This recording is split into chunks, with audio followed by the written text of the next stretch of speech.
What up, guys? It's the offensive madman Kyle Robinson coming to you today with another Warframe Wednesday video. And today we're going to take a look at the third and final open world for Warframe, Demios, which is located on the Old Oregon Derelict sector. If you're familiar with old Warframe at all, first you'll go to your section here. It's right up here. The only thing that you have to do to unlock this particular section of the map is essentially go through Mars, and you'll see Demios down here. So you just got to beat Kadesh to open up Demios. Once you get into Demios, it will give you access. If I can click the button, there we go. You can work your way around the star chart here, and then eventually you'll find your way to Necrolisk and the Cambion Drift. Necrolisk is the hub world, essentially, like Fortuna and Cetus. So let's go ahead and jump to the Necrolisk here. Now, Warframe, as I've said in the other videos, learned a lot from their previous open world experiences, and the Necrolisk and Cambion Drift are no different.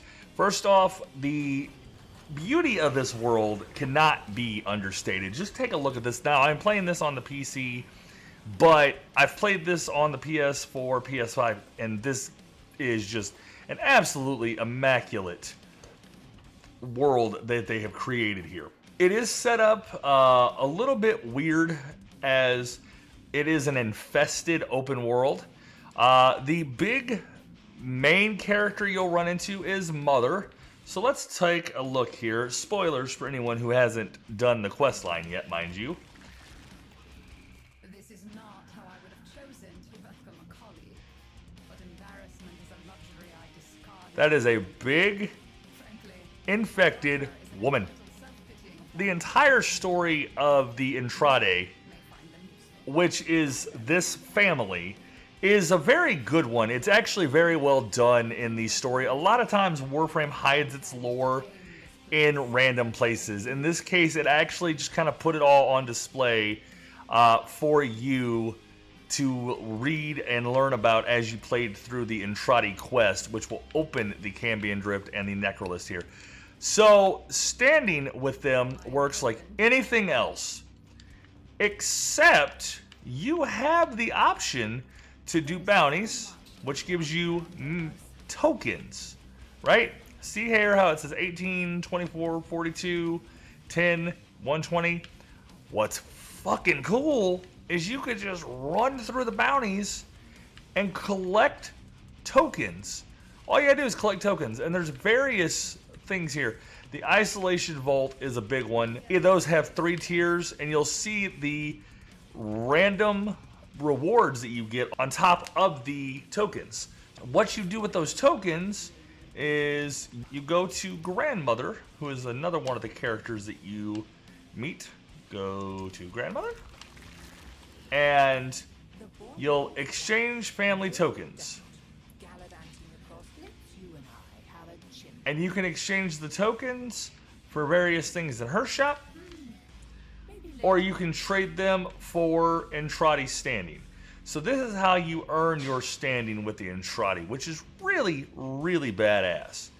You can see each of them have varying amounts, obviously. The Mother token is 100, Father token is 100, Daughter token is 100, the Otak token is 100, the Son token is 500, and the Grandmother is 1500.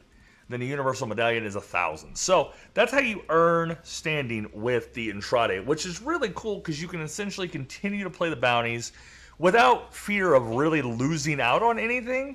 Much like in previous open worlds with Cetus and Fortuna, if you played the bounties and were trying to get certain pieces of the bounty, you eventually lost things because the standing would just stop racking up, which really, really was kind of annoying. So that was a really neat fix here.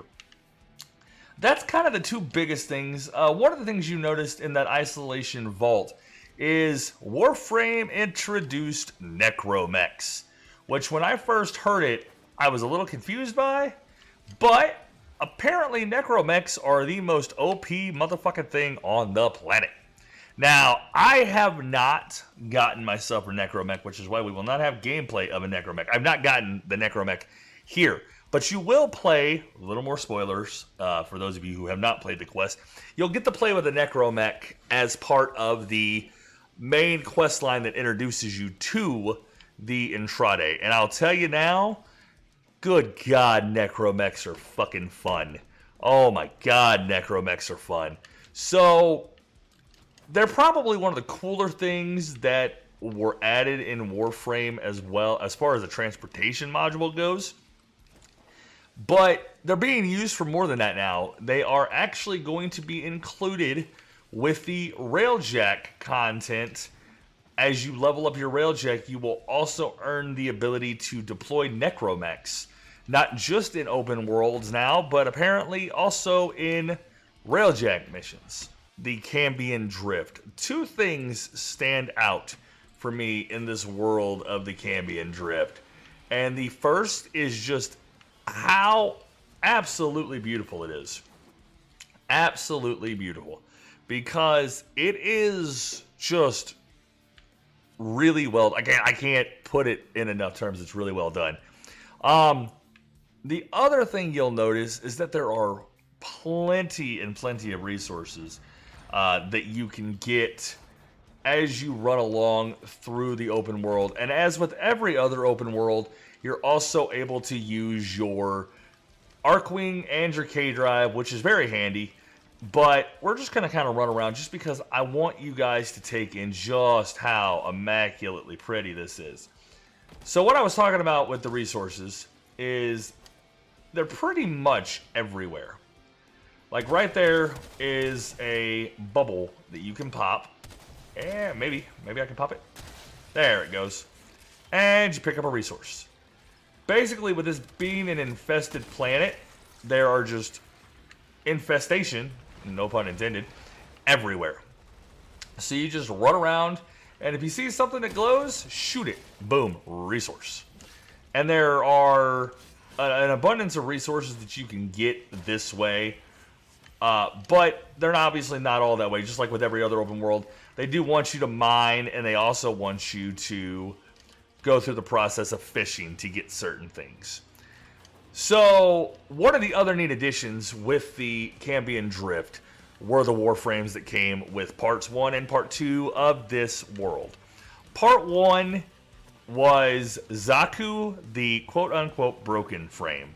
He is essentially a frame made by the community, and his backstory is very interesting. He is basically just a hodgepodge, if you will, of Warframe parts. He's a really neat frame. I have yet to get to play him, and I have not actually seen a lot of his content. I will be 100% honest. But what I have seen, he's interesting. He is not, from what I hear, the meta. But Warframe, to me, doesn't have a meta, so potato, potato. The other Warframe was Lavos. And in Lavos, I kind of was way more in tune with the game at that point, and God, Lavos is fun. He just looks fun. Again, I'll be straight honest, have not had the chance to play Lavos yet. Would like to get both of them. Will get both of them very soon. But what I have seen of Lavos' gameplay, and what I've heard from people who have talked about playing him, Lavos is very unique, which is awesome to hear after 46 frames, that they're still creating unique frames that you can sink your teeth into like Lavos. And this, just look at this. This is absolutely pretty. So the last thing I'm going to go ahead and touch is, oops, wrong button, is the time cycle here is not in day and night or warm and cold. It is in worm. And what I mean is, apparently, every so often, you'll see a gigantic battle between that worm right there, Captain Asshole, and, where'd he go? Oh, he might be dead. There will be a twin brother that pops up here that also fights him, and there's this really cool fight scene up at the top of the sky every so often to signify the changing of the different times, which is a really neat thing. Just another way that they did this entire open world different from everything else. Overall, I think Demios is a huge step in the right direction, both from a gameplay aspect and a grind aspect, because they took what they learned from Cetus, applied it to Fortuna, took a little bit of a step backwards in Fortuna, as we learned in the video I did last week, and then took those mistakes and those things that they learned and went ahead and did everything almost right to me in Demios. So the way they've done things with the varying, giving you an ability and a reason to continue to play the bounties even after you quote unquote max your standing is awesome. It makes Demios seem grindy, which is obviously, Warframe's mantra, but it's not too grindy. And I think that kind of mentality and that kind of gameplay really bodes well for the upcoming things for the Warframe series as a whole. Really, that's all there is to touch on, because we've kind of hit every other aspect of open worlds over the last couple of weeks. The original goal for me next week was to do mining, fishing, or start mining, fishing, and hunting videos to kind of bring the whole open world series together. But we're going to call an audible because I love changing things up. So, tomorrow, as it was announced, I hit the wrong button, but tomorrow, as it was announced, they are going to try to drop the new Railjack update, which is cool as fuck. Which means we're going to have new Railjack missions, new Railjack Proximas, and a complete overhaul of the Railjack system. So, what am I going to do, you may ask?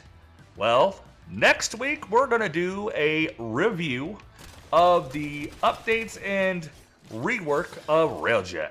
So next week we're going to do a Railjack rework review. Say that 10 times fast. In the meantime, if you guys have some questions concerning any of the open worlds in Warframe, or anything Warframe related, then feel free to drop them in the comments section of the videos, or join the Discord and hop in and drop your suggestions for videos for future content in the Discord. I am also on Facebook. I stream on Facebook, Twitch, and YouTube every Tuesday, Thursday, and Saturday. So you can hop in the chat there, bullshit with me about Warframe or whatever floats your fancy. And yeah, that pretty much wraps up this video. So, ladies and gentlemen, as always, a polite PSA from your offensive Batman that if words offend you, you can fuck off.